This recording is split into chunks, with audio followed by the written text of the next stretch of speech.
How to answer the question, where do you see yourself in 5 years? I plan to be here 5 or even 10 years down the road. I've done a lot of research about your company and even working on your team specifically, and that's why I'm so excited about this opportunity. I have friends who work here and they've told me a lot of really good things about the collaborative work environment and the psychological safety.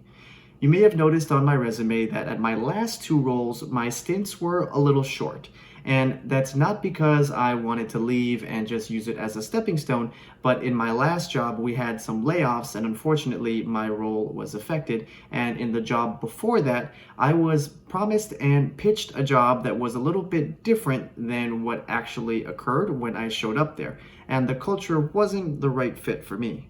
This position really excites me because I know that I can hit the ground running and add value right away, but I also hope that I can grow and expand in my role over the next 5 years.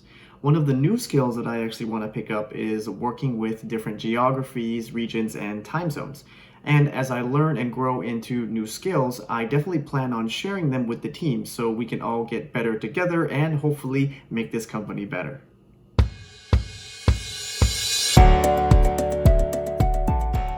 That was a great answer to the question, where do you see yourself in the next 5 years? That was a really good answer for a few reasons. Reason number 1 is you're showing them that you're still working at that same company. Companies don't want to hire and invest in you just so you can use them as a stepping stone or move on to the next company.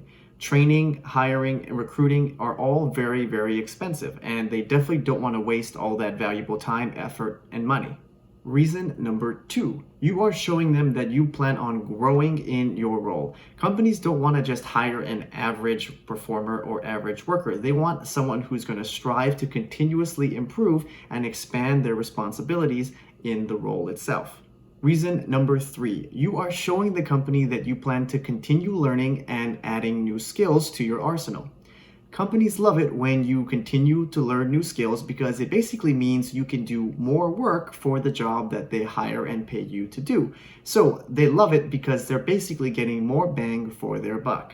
And reason number 4, they are looking for someone who's going to help out the team, not just look out for yourself. They don't want someone who is thinking very selfishly about just themselves and their career because those folks are never the pleasant ones to work with. Alright, so those are basically the 4 principles that you need to keep in mind when you're crafting your own version of this answer to say. But there is one overarching theme that I want to make sure we touch on, and that is that you are being honest. I was doing some research for this video and I was reading a lot of the different career blogs and watching the other career coaches give answers for this on YouTube and their websites. A lot of them are basically saying you should not talk about promotions or getting to the next level. I actually disagree. I think there are very clever and subtle ways to talk and discuss career progression and growth within the role with your potential manager. You need to have these discussions up front, and this question in an interview allows you and that hiring manager to have an honest discussion about that possibility. You should know before you accept the job if this role has room for growth and that you actually have the possibility of getting promoted if that's what you really want. The last thing you want to do is not talk about this at all, accept a role, quit your last job, only to find out that this role is capped and there's no way you can ever get promoted and you'd be stuck at this level forever.